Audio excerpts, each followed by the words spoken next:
తొక్కినావు కదరా? తొక్కేసినారా? ఎవరో చేతబడి చేసినారా? మరి ఇప్పుడు ఎలా రా? స్వామి దగ్గర పోదాంపా. పదాంపా.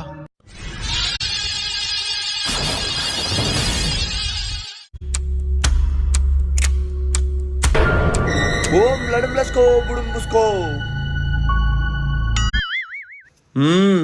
స్వామి మా వాడు చేతబడి చేసిన నిమ్మకాయ తొక్కినాడు స్వామి. అయితే ఇంకేం చేయలేం. ఇంకో దారి లేదా స్వామి?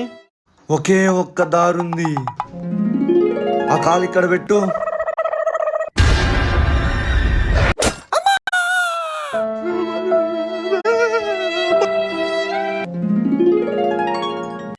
ఈ బ్యాగ్ ఏంటో ఏడపక్క పడింది, అన్నీ పడిపోతున్నాయి.